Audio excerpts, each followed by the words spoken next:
lived in Egypt in the past for a few years. I worked for Perkins Eastman. So today we're going to be talking about mixed-use developments that are related to transport-oriented situations in the city. And I'm going to be showing you 3 projects. One that I recently completed in Doha, one of 2 that we have in Doha.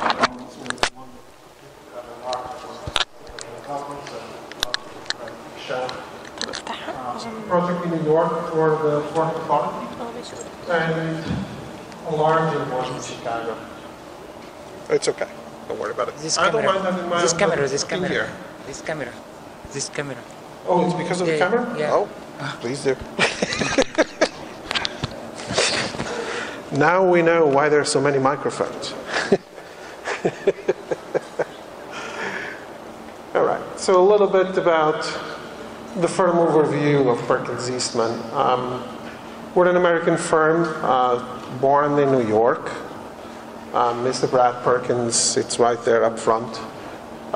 If you've ever heard of this place, that's actually a design of ours, right in the center of New York.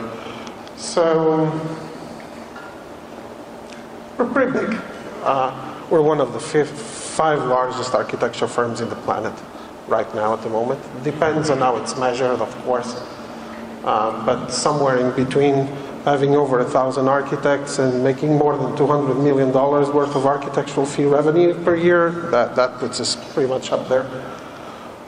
We were originally a East Coast firm, now going everywhere in the US, going international for more than 2 decades. Shanghai, Mumbai, and Dubai. I'm at the Dubai office.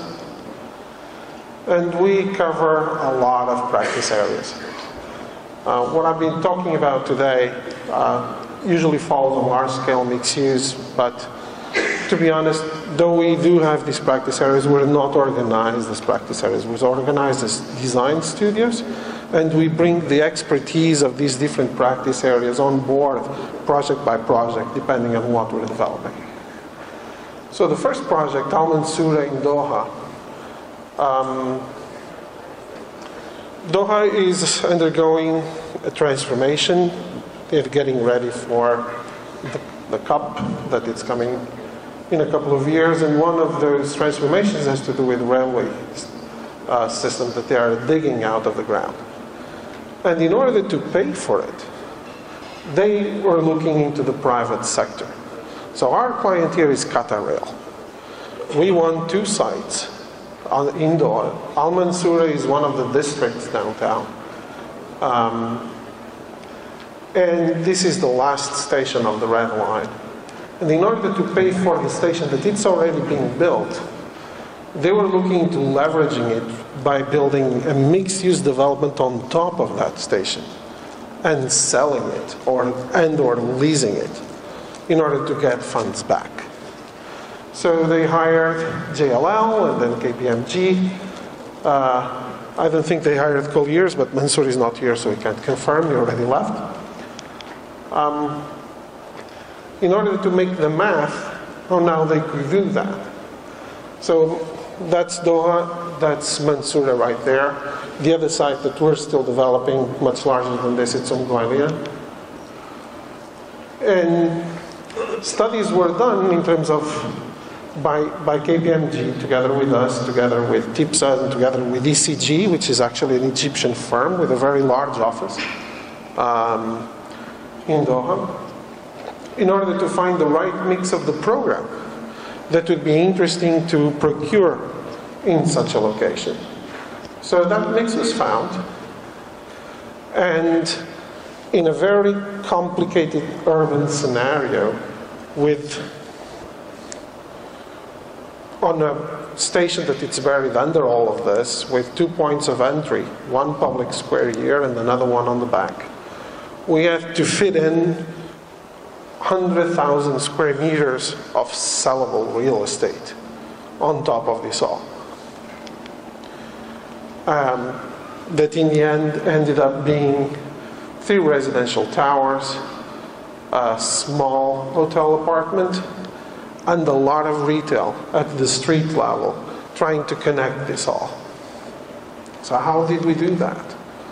Well, if you see here, that's the station under all of this. So first technical issue here was for the engineers. How are we going to build on top of a station that it's actually already there and where you cannot put foundations? So, well, that's the station, that's underground. And when you look inside, you just see that you have those walls, but you cannot have any foundations in between them. So, sorry. We started placing our structure where we could, and then we hanged everything from it. And we put our slabs on where we hang things, and basements around, and then everything else on top. So in the end, we did have this development that looked pretty much conventional, like you saw in the original picture, trying to blend in as much as possible with the architectural heritage that was there for the specific market that we were aiming at. But technically, it was quite a challenge. Apparently, and so KPMG does tell us, the numbers check out. It's actually possible to subsidize part of public investment on transportation with mixed-use developments, which makes it really interesting to think about it, because then mixed-use developments by themselves, on their own nature, should bring a type of profit that's maybe just the original pure residential or pure retail or pure this, maybe they couldn't bring. And that's probably true. So in the US, we have realized that a long time ago, and I'm going to show you two projects. One in New York, the Port Authority, it's a competition of ideas that the Port Authority in the city of New York invited a couple of architects to compete to, in terms of having a new terminal connection between all of the ferries on the Hudson and the need to rehabilitate and enlarge their connection there to the bus terminal on the back. And once again, they wanted to pay this with a lot of residential towers. It was just an ideas competition. And what we realized was that, well, there's two types of property. And there's two entities here. There's what is owned by the Port Authority, which is amazingly, it's not on the port side. It's pretty much on the internal part of the city grid, what they own. And on the port side, a lot of it's owned by the state, but a different type of entity. What we looked at was converge these two types of properties and just say, well, what if these two entities kind of come together? Could we redesign the public space in a different fashion? Could we have savings out of all of this in terms of that investment? Could we create a different type of public space and therefore make that mixed-use development that will come on top a lot more attractive, because we would have a destination, because we would have those public spaces that EDSA and Robert were talking about. And we found out that we did. We found out that we could exceed the Port Authority long-term capacity needs. We could make it a lot more financially viable than it was expected. We could provide a tremendous impact into the community by doing that. So this is what was expected originally for us to do. A lot of towers, New York style, big massive buildings in the middle with enormous ramps to stack more and more buses on top of each other. And, well, we tried to do something else. So what was that something else? Let me see if I can explain. There was a building there, an existing building, which is the Jacob Javits Convention Center, that it's partially deactivated. So it's a cultural asset. Imagine that.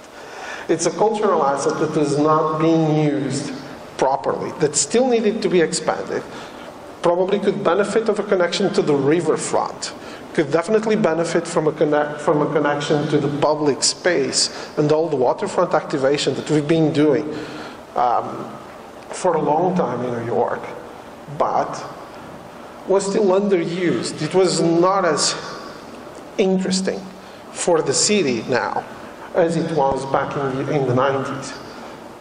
What we found was, well, the existing situation is this, right? We have Jacob Javits Convention Center here, the Port Authority communication to that side. The idea was to put all of this in the back and to have we could use the lower level of the convention center to do the bus terminal itself. If we merge the interest of these two public sector properties together. And that all of a sudden would bring a lot of advantages. One of them is resilience. I know that our president there says that there's no such thing as global warming. Please do not listen to him. That is not true. And it's important ever more in terms of Manhattan and other cities that are exposed to rising sea levels and higher storm management, to have buffer zones, so to have all of that bus track storage at that level created an opportunity to pick the public space and make it higher for one full floor. And a lot of other technical things that we don't need to go now in terms of all of our connections. So this enabled us to create a lot of public space at the top. It enabled us to diminish the investment into a horrible, very expensive and difficult to use building of having the bus stacked on top of each other. And, well, that's all the connections. Let me see if a more conventional approach to the way that people walk onto the buses and to their different lines, instead of all the chaos that normally we have with trucks and buses a little bit everywhere. It's not just Cairo that has a problem with traffic. That's actually the space that I was mentioning about on the bottom part of the convention center that was completely underused. And when we look at this, we could realize something interesting. So we have here CAPEX and OPEX, right? Well, the real estate revenues that we could create this way started to get very, very, very close to the CAPEX itself. So the differential, the difference here between that part and that part all of a sudden became very small, so the opportunity for financing became very feasible. The Port Authority and the City of New York got very interested with the idea, and they're redesigning completely their expectation about what this new terminal would look like, and the new RFP is supposed to come out for the final solution that follows the concept that we submitted to the city.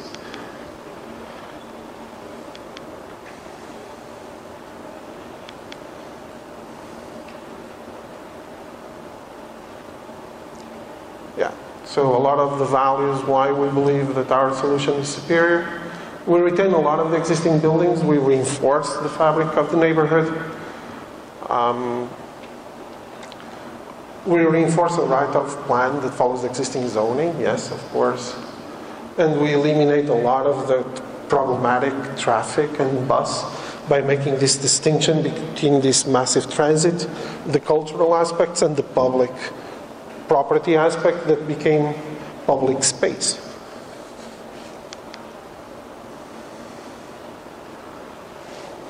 With all of this. So public space, transportation, all of a sudden, just makes use a lot more interesting and a lot more profitable.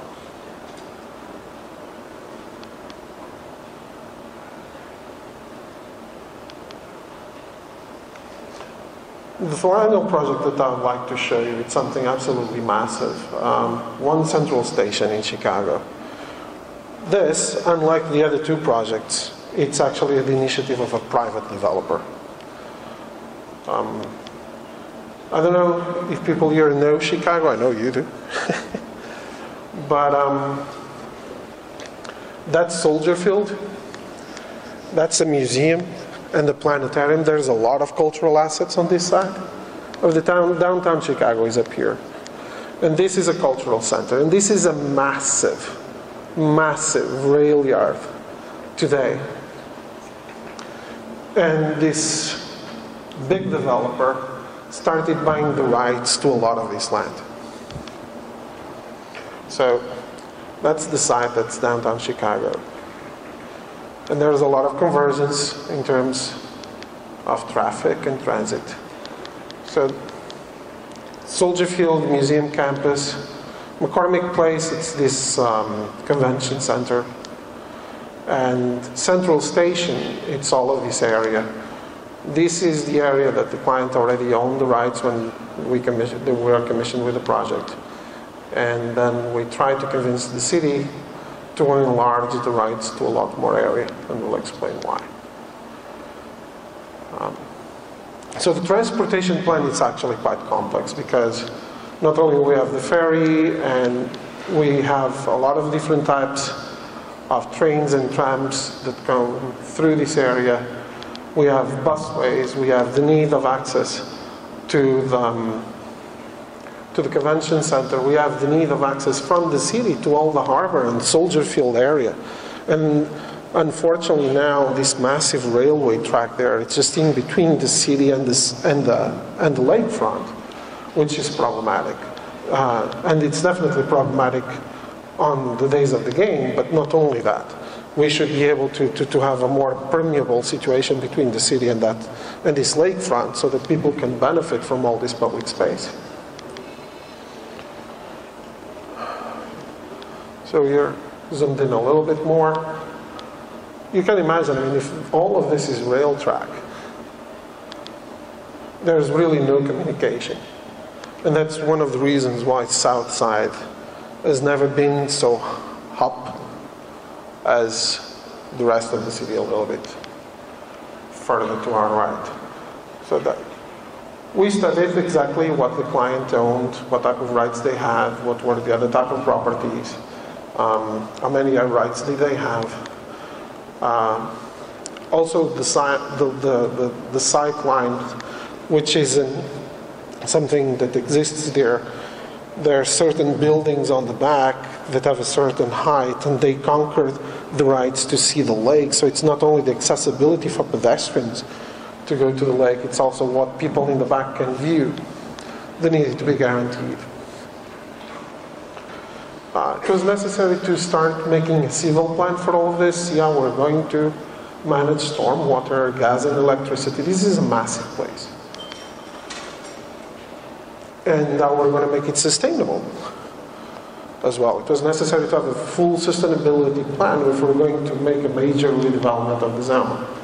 So everything from having green roofs to capture rainwater, to solar collection, to manage the weather and the comfort of some of the external spaces that we're going to create. I don't know if you've ever been there, but Chicago, especially in the winter, it's not necessarily the most comfortable place in the planet. How to manage that on-site water, etc., etc., etc. So that we could end up with something of this size. So the master plan had a bunch of components. In terms of its core infrastructure, there would be the need of creating an enormous podium that would cover all of this transportation infrastructure and even have new layers to this transportation infrastructure. It was important that we had more lines so that it would be more convenient for people to reach this destination. Not only the destination that we're building here, but the destination of the game, the destination of the cultural front, the destination of the lake, the destination of the conference center that is there. So So it was necessary to create a transit hub that would bring all of this together at that podium. It was necessary to link the Soldier Field Terrace and Concourse, the High Line, and a bunch of other things. So we're going to see all of these different spaces starting to come together.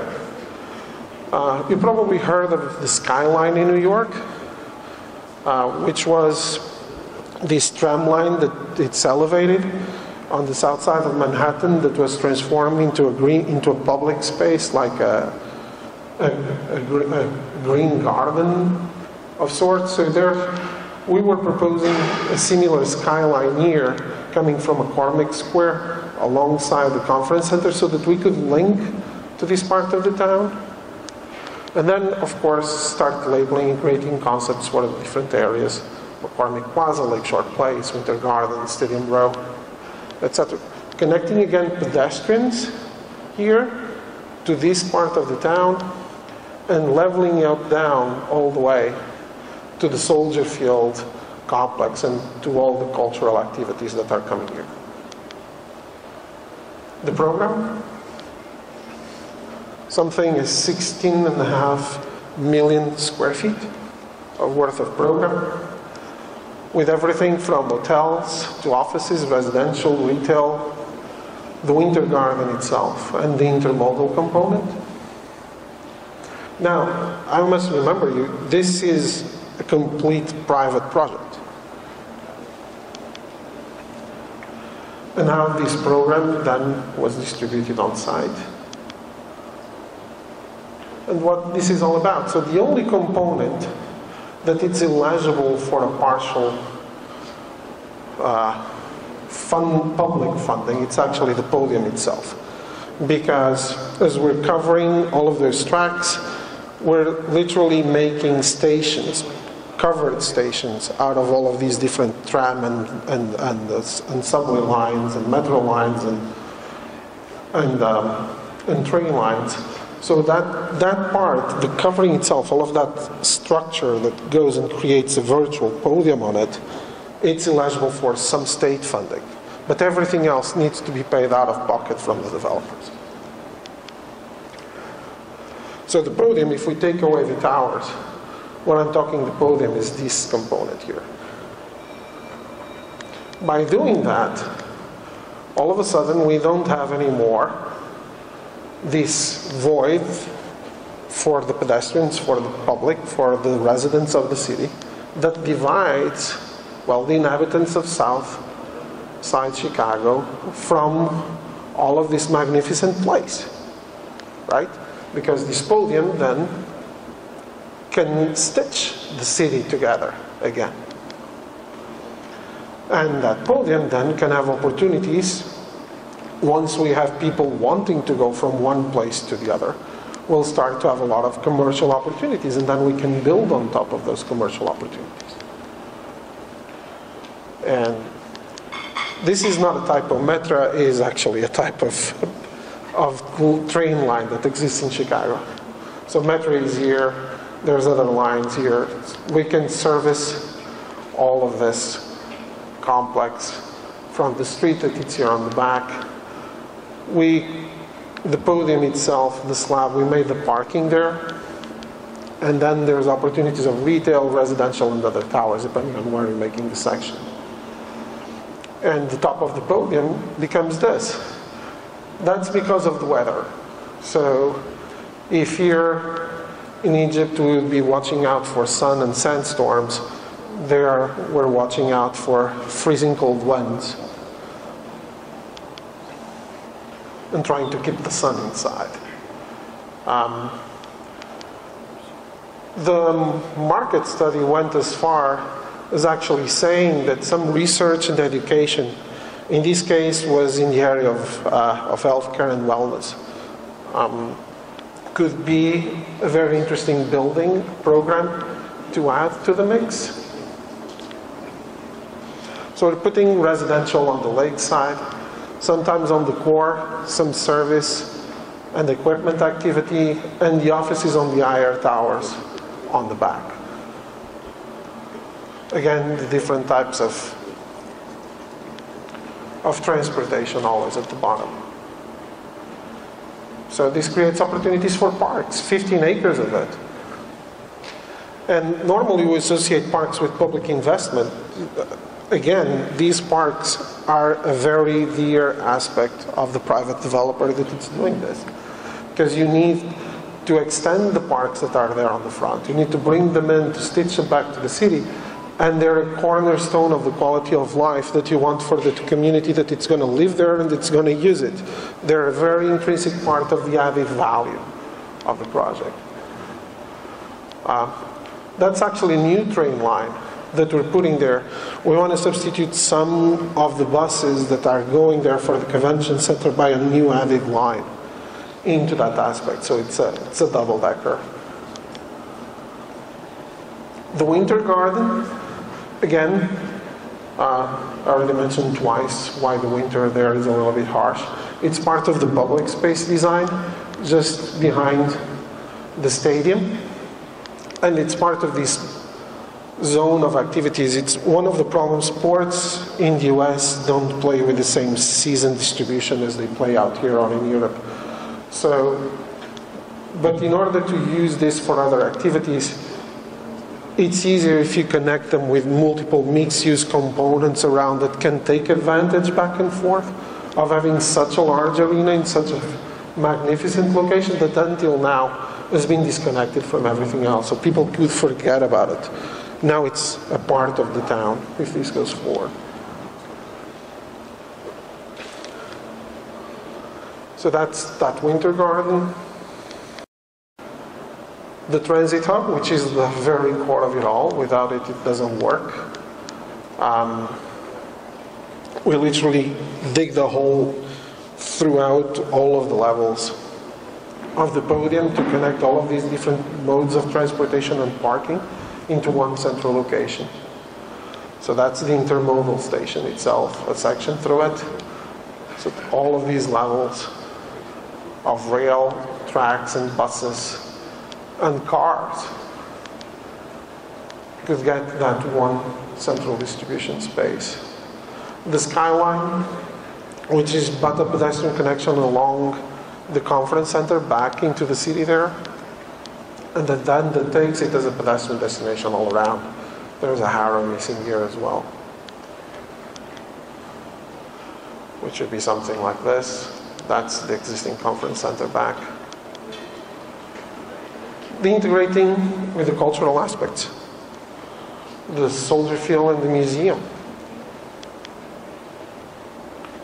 in order to achieve this. The city liked it so much that they used this project. I don't know if you heard that Amazon is looking for a second headquarters city in the United States. It's been this massive competition about some of the major cities in the US. They used this project to tell Amazon, look, we can have you here. Choose one of the towers. Choose 3. Choose all of them. It's yours. So our project was selected by the city of Chicago, by the mayor, in order to do that. The Stadium Row. Retail, obviously, as part of the experience of the pedestrian, all the way through all of the podium, regardless of the program that goes on top of it, so that we can activate it. These were examples that we showed the investor and then the city of other retail solutions that we have developed elsewhere, including one that I particularly love in Washington, D.C., which is the Wharf.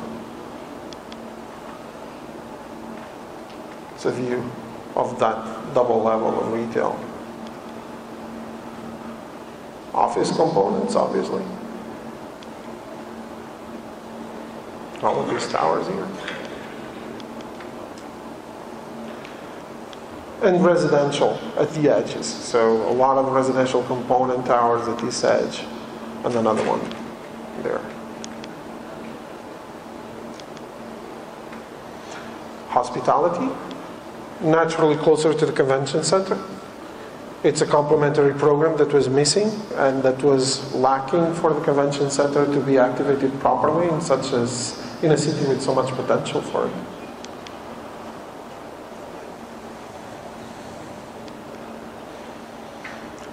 and that health wellness that we saw before on the section.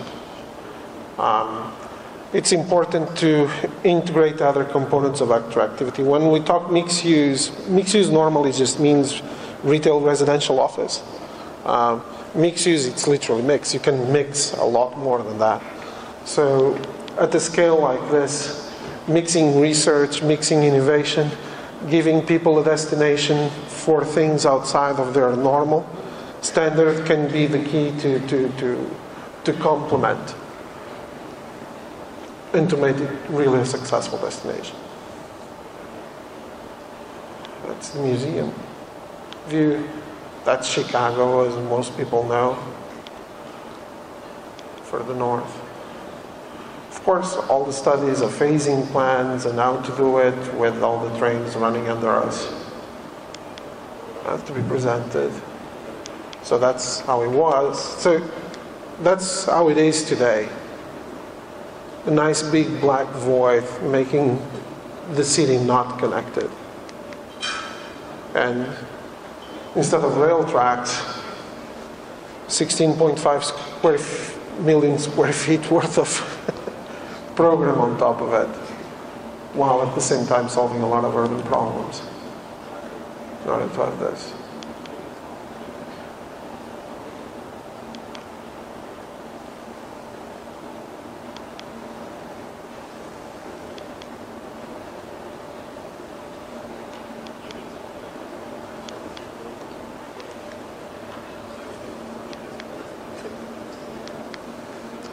And that would be it for me. I don't know.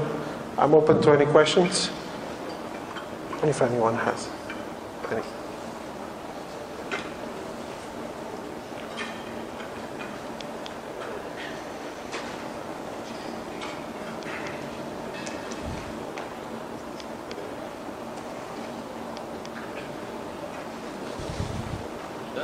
I'm done. Do you have any questions? So thank you.